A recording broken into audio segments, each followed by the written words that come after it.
The first, when I choose the topic, I thought it's maybe not that interesting. Maybe there are more meaningful parameters, but after I did some research, I must say it is indeed a parameter with practical relevance and with a lot of meaning for motion quality of horses.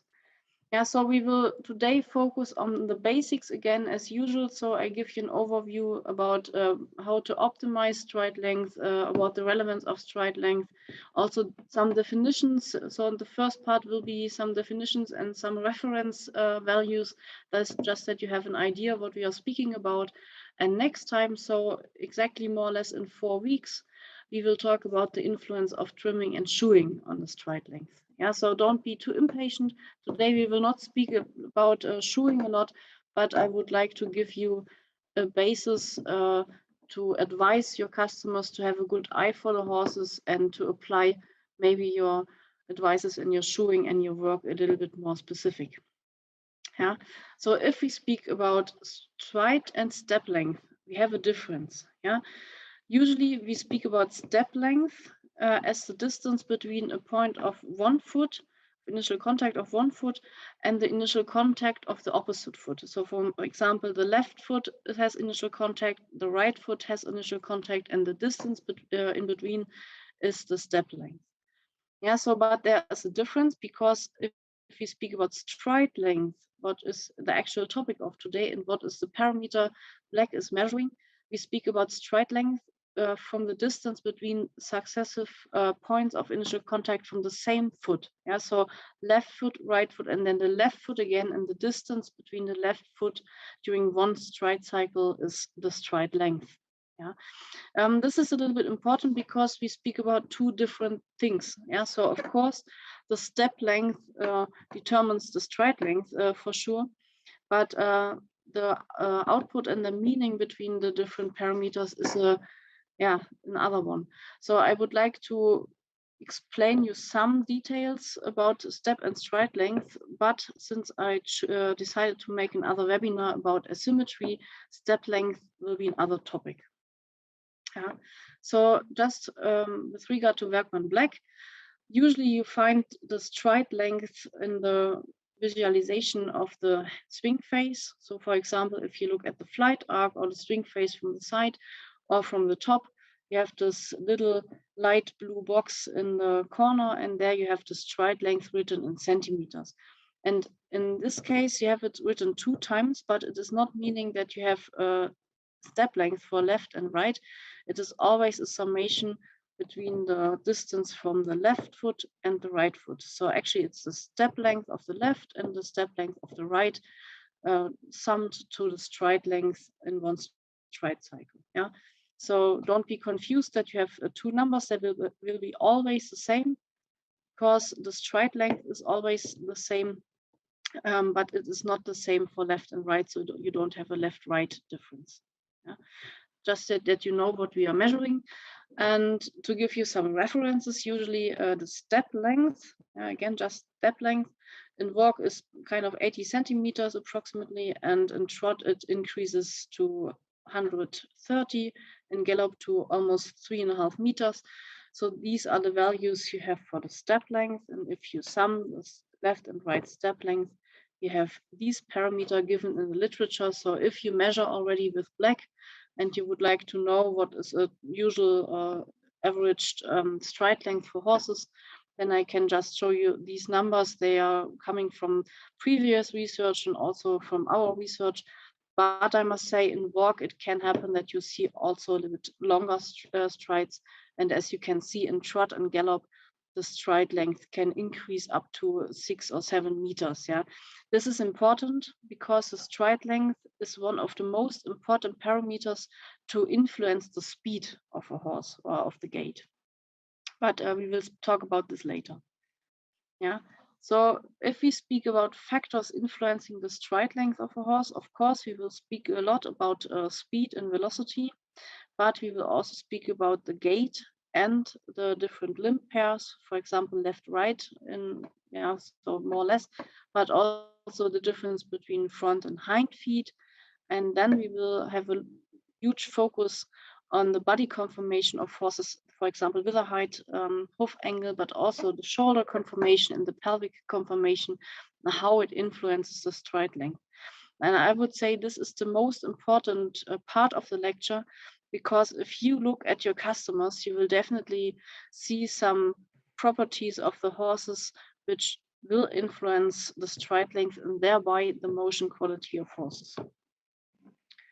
But also, if we speak about stride length, we will speak more and more about the function of the proximal locomotor system. Yeah, so we will speak a lot about the muscle status, the training of the horse, also the neuromuscular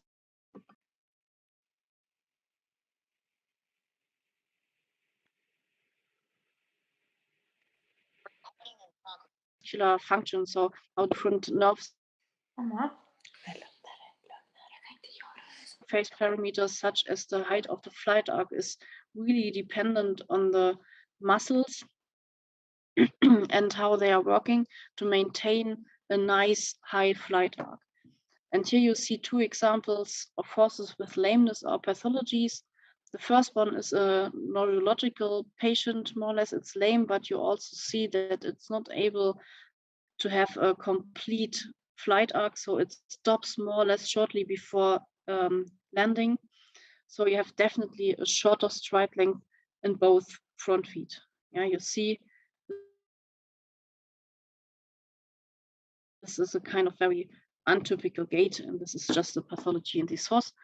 And in the other case, you see a typical lameness. So you definitely see a horse with the right hind limb lameness, and you can just see that you have asymmetries in the step length in this case. Yeah, so usually you have a shorter step length in the lame limb. So these parameters definitely influence the stride length as well. And we did, of course, some current research, as I also showed you in the previous webinars. So we had 10 sound horses in one stable and examined them with black system on firm and penetrable ground. Today, I would like to focus on the parameters or the correlations between the stride length and, for example, hoof angle, velocity, and gait, and also the hind and front limbs, just to give you an overview about our current research. Yeah, we already know that we had a nice handler, we had a good firm and penetrable ground, we did a lot of documentation, and in the end, of course, we had the measurement data of black, and all values were speed corrected, because we learned if we would like to compare different values, most of them are speed related, and definitely the stride length has a strong correlation to speed. Yeah, and this you can see in these numbers. So we definitely found a high correlation between speed and stride length in walk and trot. That means it's not very surprising, but the faster the horse walks, the longer are the strides. Or you could also turn it the way around. The longer the strides, the faster the horse is able to walk. And this is of high relevance for sport horses, as I will show you in the next slides. Yeah, and it's not just us who found this strong linear relationship between stride length and velocity. Also, some other researchers saw it in the past. So they found that 98% of the stride length determines the velocity. Yeah, so with increasing stride length, the velocity increases not just in sport horses or adult horses, also in foals already. Yeah, but now we have an interesting side fact. So velocity is not just gained by increasing stride length, it's also gained by increasing stride frequency. Yeah, so the faster the horse needs to walk, the faster it needs to make steps. So the frequency usually increases, but not linear. So they found that it's really depending on the training and the metabolic costs the locomotion needs, how the stride frequency increases. So usually it's not just a normal straight line increasing. Usually you have a certain pattern of increasing stride frequency. So each horse, dependent on its training, for example, or dependent on, my opinion, its body conformation, prefer certain frequency and also a certain stride length, but mainly a certain frequency to find the least amount of energy wasted during locomotion. Yeah, so this is a little bit interesting because stride frequency and stride length are not behaving same in horses if they need to increase velocity. This is mainly important for people who work with racing horses, but just that you have a feeling for these parameters. But we will also speak also later on a little bit about dressage horses as well. Hilary Clayton, a very, very good researcher in dressage horses, made some nice studies. She compared the stride length in collected, medium, and extended trot. Yeah, so the faster the horse trots, the faster the dressage horse trots, the longer are the strides. Yeah, so of course, again, this is not very, let's say surprising, but we will see in the next minutes that dressage horses also have some trouble with their strides depending on the riding way. Then we also compared the different gaits, and also there's some previous research, and usually in trot, you have 1.6 times the length of the strides than in walk. This is what the Dutch research group found, but they did it on a treadmill. I think this is also a little bit different. It also depends a little bit on the ground properties. I think the stride length increases, in my experience, in my own measurements, also dependent on the ground properties. Usually I see longer strides on nice soft grounds with a good energy, good dynamics. So don't deep sand, not deep sand, but maybe you have this sport riding arena beddings, and there usually you see an increase in the stride length. In our research on firm ground, we just saw that the stride length increases 1.3 times in trot compared to walk. And yeah, you see the averaged values from our research. Usually you have 170 centimeters in walk and 200, let's say 20, 30 in trot. Yeah, this is what you typically measure if you have the normal warm blood horses. We also saw, of course, no significant left-right difference in the stride length, not step length, I mean stride length. So the parameters you see in black, the stride length, of course, will always be the same between left and right. Interestingly, sometimes you have horses with a very different conformation between left and right, and also a very different sideway motion during swing phase. So for example, you see a horse here in the image with varus conformation and toed-in conformation on the right limb. And of course, you see during swing phase 16 centimeters sideway motion to lateral of the varus conformation limb. Yeah, although the other one, the left one, is very straight in its movement, and you have a huge difference to the movement of the right limb, you don't see any differences in the height of the flight arc. So, and I would be very interested how the step length would behave in these asymmetric horses, but maybe our technicians will work on it. It's one of my wishes, but I know not all wishes come true. But I would say step length is also a relevant parameter, in particular if you have horses like these. Yeah, because we have asymmetries. I decided asymmetries are a very, very interesting topic if we speak about horses and their motion quality. And we will definitely find structural and functional asymmetries in horses. Just a short teaser, more or less. You have, for example, structural asymmetries. That means you have, for example, in the skeleton or in the bones, asymmetries between left and right, but also between medial and lateral. And functional, of course, some muscle groups have different tensions, different functions in the way that you have a hypertrophy or hypertrophy. So they are not very well developed. They are too strong. They are tense. You have some pathologies. Sometimes some muscle groups are not really working. And this, of course, will cause asymmetries in the step length. Yeah. But how I said, asymmetry will be an own topic in another webinar. And we also compared the stride length between the front and the hind feet. And there it is the same with previous research. So our research is in line with findings of Clayton, for example, that there are no differences in the stride length between fore and hind feet. Yeah. So this is quite interesting. So the stride length, although the hind and the front feet have different tasks, so usually you have the hind feet pushing and the front feet bearing weight. Yeah, so although you have differences in the biomechanics, the stride length between hind and front feet stay the same, is the same.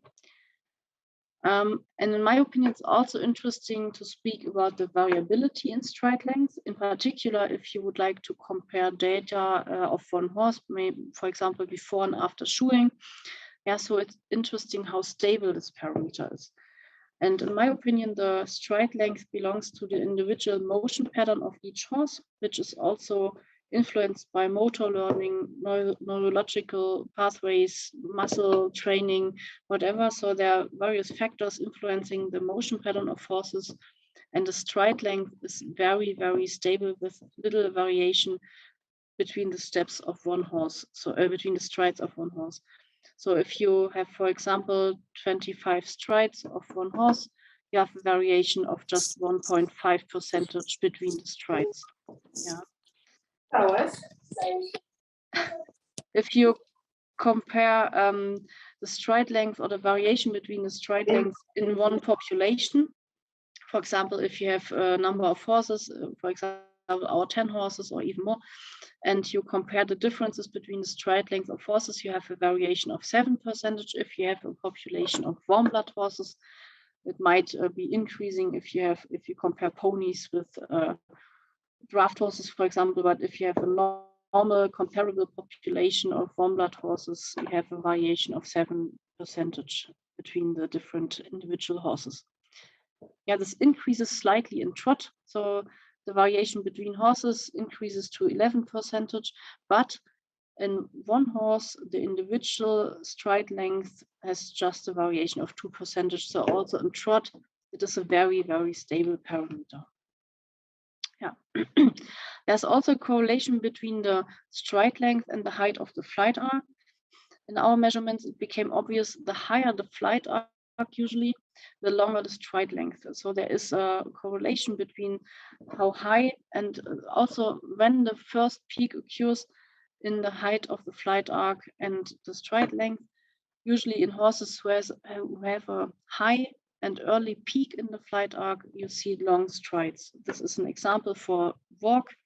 Yeah, a horse with just 11 centimeters height of the flight arc has just 170 centimeters stride length in walk, and with 15 centimeters and a quite high and increasing peak, you have a stride length of about 10 centimeters longer.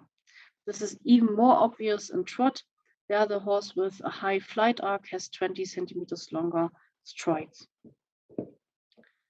There was also the suggestion or assumption that the hoof angle has a correlation with the stride length. In the past, there was the assumption that acute hoof has a delayed breakover due to the increased leverage. Then we have a very impressive high swing phase, and this should be correlated with an increasing stride length.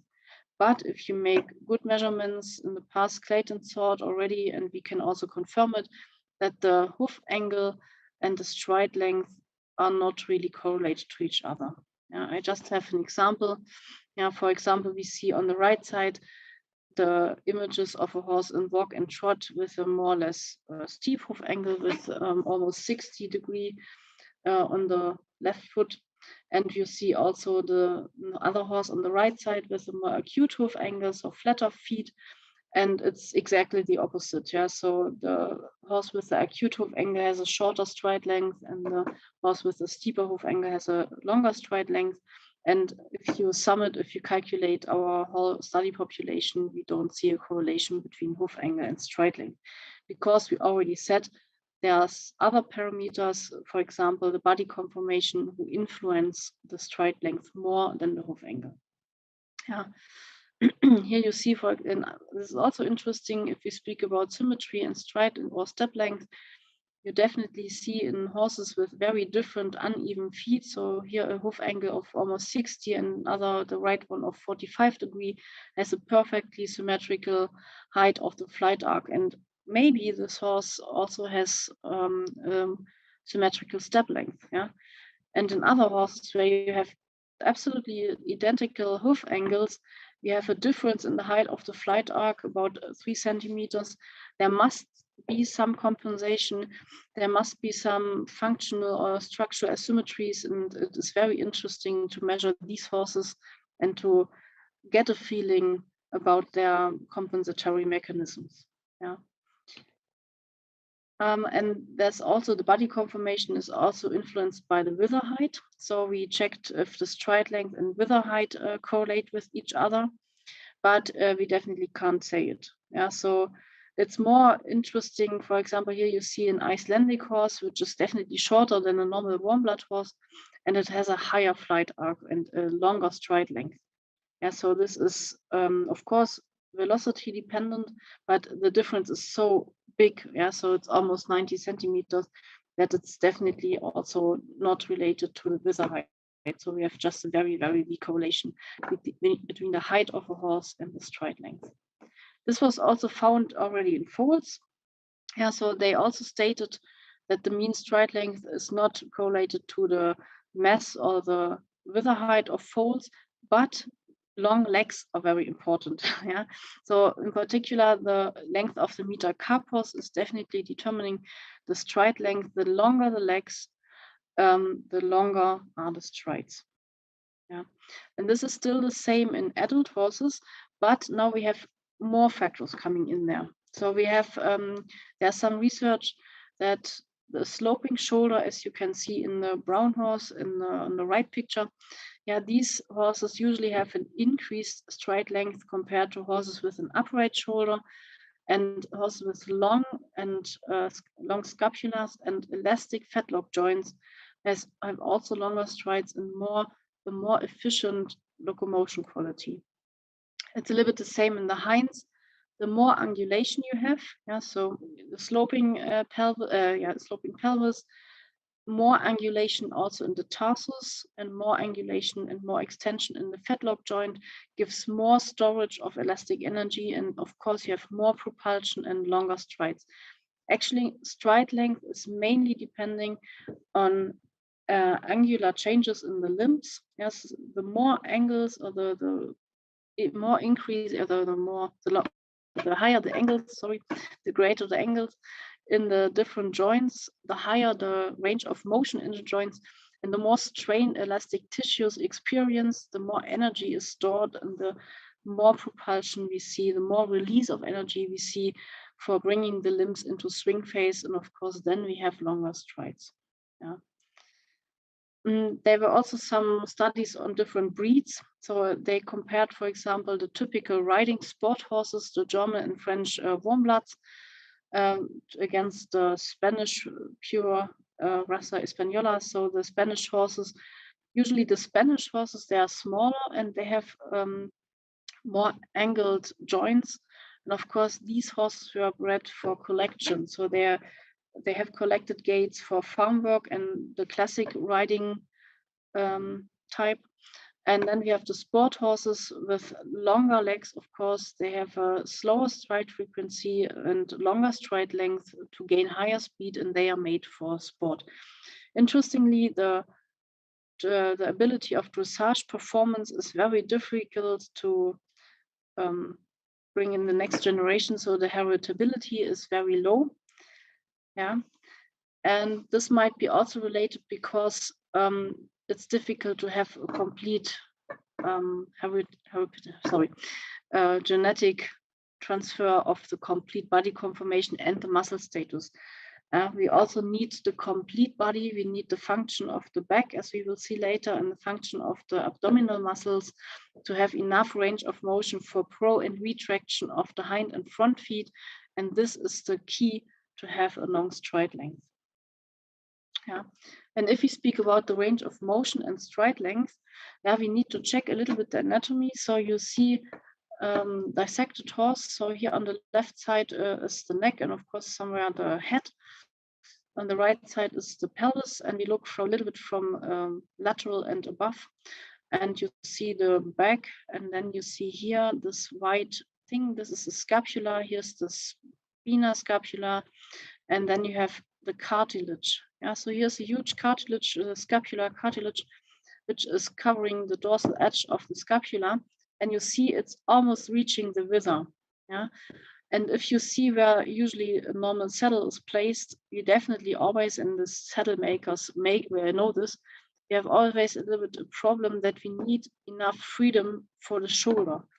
Yeah, this is important that the shoulder can rotate for pro and retraction of the front limb, and that we have enough range of motion. So then the horses are able to have a good stride length and a good motion quality. If we have a too narrow saddle here, the range of motion of the shoulder is not given anymore or too decreased, and we will never reach optimal gait in these horses. Yeah, so sometimes if your customers blame you that the horses can't walk and they make too short strides in the front feet, yeah, maybe it's not a problem of the shoeing or the trimming. It's maybe, my opinion, it's more often a problem of the saddle making and the riding. Yeah, but the complete body shape, the body conformation, and the complete range of motion determines the function of the limbs, and this is crucial to have a good ability to perform. Yeah, the increased range of motion enable a good stride length, and this is an efficient and effective energy-saving way of performance. And there are also some studies on Olympic dressage horses, and the speed of their extended trot, yeah, if you would like to have this impressive extended trot, is mainly influenced by increasing the stride length. And it's the same. The good racing horses are the horses who have a good body conformation to increase their speed by increasing their stride length. There's a limitation by nature of the horse, yeah, how long the strides can get. If the stride length is completely if the strides can't be extended anymore by the limitations of the body conformation, then they need to make faster strides, so the stride frequency need to increase, and then it's actually not that efficient anymore. Yeah. And they also saw in endurance horses that the stride length increased after warming up. After a few minutes or half an hour of running, they saw that the stride length increases more and more until the horses gets tired. Of course, then they decreases again. So the muscle status and also the training status definitely interact with the stride length. So also the stride length can be an interesting parameter to monitor not just the gait quality, but also the training efficiency and maybe also the athletic performance. Yeah, and again, back to dressage horses, we definitely saw that with increasing speed and trot from collected medium extended trot, the stride length increases. Yeah, also the range of motion of the disc limb increases and the stride duration decreases. That is what actually people would like to see if they judge horses with good scores. But interestingly, with increasing collection, the stride length decreases again. Yeah, so there was an examination on horses trotted on hand in a normal working trot, collected trot, passage, and piaffe. Of course, in the last two tasks, the horses are asked to have a high collection, and they don't need to have long strides. But it's interesting to see the difference between the working trot and the collected trot. So if you have this, let's say, hobby riders who would like to make a little bit dressage, I often see that they hold the horses quite tight and that they have a high collection in trot, which is sometimes a little bit misleading because then the stride length decreases and the quality of the trot is not the same anymore and it's not looking that nice. This becomes even more obvious if we see this study with increasing height of the poll and with increasing neck position, you have a decrease in the stride length. And it's very often that horses are ridden with high polls. It's first of all, from the orthopedic point of view, it's awful. You see a lot of problems in their shoulder girdle and the neck muscles and the cervical spine, but also the quality of the strides, for example, the stride length decreases and you have actually less scoring than a good ridden horse. So lowering the poll and lengthening the leg increases the stride length, which is actually better motion quality also for the efficiency in the horse. Yeah. This is often done by riding. So on the right side, you see, at least in the upper image, a customer of mine who was really ridden with a high neck because it was a stallion and they wanted to show its nice posture and whatever. So, but due to its increased or high neck position, he had a lot of tension in the lower cervical muscles, and he was really walking very stiff, and he was not able to create a good range of motion in the scapula, and he had really short strides. After he was for rehabilitation in one of my stables, and we cared for him in good training, gymnastic, chiropractic, and a very different riding style, its stride length definitely increased. Yeah, but you can have also the problem that it's that the heritability of the neck and body conformation is just very high. On the left side, you see a mare and it's foal, and you see you have more or less exactly the same awful neck position in the mom and the foal. Yeah, so of course these horses will always struggle to have a good motion quality. You see the scapula is really steep, and she also got very poor scores when she was evaluated. Yeah. How is that in racing? Horses gain their velocity by increasing step length. Interestingly, there is a limitation of increasing step length, of course, due to probably body conformation training and breathing and muscle status. But the stride frequency can be increased more and more independent of the velocity. Of course, there's a limitation as well, but not as strong as with the stride length. Yeah. And of course, lameness, so pain is also affecting the stride length.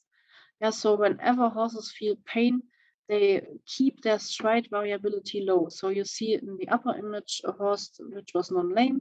As you see the shadow, the yellow and red shadow around the lines, and this is just a variability of the strides when the horse was walking, for example, like 25 strides, then you see the average, and then you see the maximum minimum and the variation between the strides. And in the image below, it's the same horse, but in this case, it was lame. It was a quite acute lameness of a few days. The horse had a quite severe hoof abscess, and you see the sideway motion is completely different. Yes, we have almost no variation between the strides, so the variation is very, very little.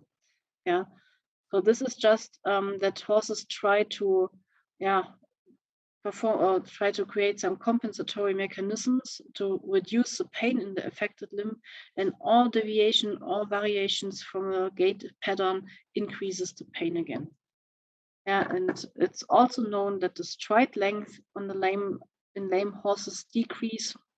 Yeah, and also just a side fact that the stride duration decreases as well, but the stance phase increase and the swing phase time decreases. So this is quite complicated. Maybe there will be also a lameness webinar. I'm quite sure about it. So we will speak about lameness later, but definitely stride length and, in my opinion, also step length are very, very important parameters to evaluate lameness with, for example, sensor-based systems as Bergman Black. Yeah. So now it's a big question how the stride length can be optimized independent from our shoeing. This will be a topic of the next time. But if we speak just about optimizing stride length, and if you check your customers, for example, if the owner has the wish to have a better motion quality, you have to first look on the shoulder girdle, because in jumping, but also in each normal step, in each normal walking, during load, you have tension in the shoulder muscles, like a shoulder sling. And of course, this energy is stored. And in the second part of the stance phase, it's given back. So you have a release of stored energy, and the whole body is more or less jumping up, and you have a propulsion to the next motion. Of course, this is supported by different tendons and muscles of the limbs, on the front and hind limbs, of course. So we have a lot of modified muscles who have a lot of tendon tissue in there, connective tissue in there, which are able to resist high load and store energy. And this is most impressive in the fetlock, where you definitely have the most suspension, and where you have the most storage of energy to have a passive support of propulsion of the limb to the swing phase, and also the shock absorbing mechanisms of the hoof maintain the system. Yeah, so it's very important in the front and the hind feet to have enough elasticity in the muscles and tendons that you have a lot of energy storage and that you have enough release of energy to have a good, impressive flight arc and swing phase in long strides. In most of the horses in my customers, I see weakness in the shoulder sling. So usually the shoulder muscles are not really well developed, or the head neck position or the spine itself is not able to have enough elasticity. Then of course you see a decrease of the stride length in these horses. Yeah. So if you would like to optimize the stride length, first of all, as we saw in the webinar about swing phase, you have to train the shoulder girdle. And I say indeed, first of all, most people think you have to train the hinds, that you have enough pushing and that you have a motor of the locomotion. But in my opinion, also in the opinion of some leading person in equine training and rehabilitation, we know that you have to train the shoulder girdle, because in particular in the second phase, as a first of all, a nice good elastic shoulder girdle enables a high and quick peak of the height of the flight arc. And in the second phase, it maintains the movement of the limb during swing phase. It elongates the limb for landing. And of course, these two parts are mainly dependent of the function of the shoulder girdle. And this makes the strides longer and the quality better. Yeah, of course. But second, we definitely need also a strong hind limb to have enough propulsion of the body. Yeah? So this is, of course, working together. And then we can speak about speed and somehow increasing flight arc by our shoeing. But how I said, this will be the topic of the next time. Yeah. There was also some good research about the relationship between the function of the back and the stride length. And of course, if you would like to have a pro and retraction of the limbs, if you need a high range of motion of the limbs to increase stride length, you need a good back with extension and flexion in the lumbar and caudal thoracic spine. So you need actually extension and flexion to enable the limbs to be moved under the body and behind the body. Yeah, and there was a nice study that horses with increased flexibility in their backs, so with good ability to extend and flex their backs, they have a greater stride length. And also, if you, in particular, if you check trot, of course, you have a lateral motion or diagonal motion of the limb pairs, and this causes also lateralized or rotational forces on the spine. And of course, if you have a better lateral flexion of the spine, the stride length can be increased because, again, you have more range of motion in these horses. So that means there's also some studies, a lot of studies, but that means in these cases that, for example, massages or any mobilization, chiropractical work increases the range of motion of the limbs and of course also the function of the back, and it's known that that increases stride length as well. This shows the high meaning of the soundness of the proximal locomotor system if you need to, or if you want to increase the stride length. Yeah.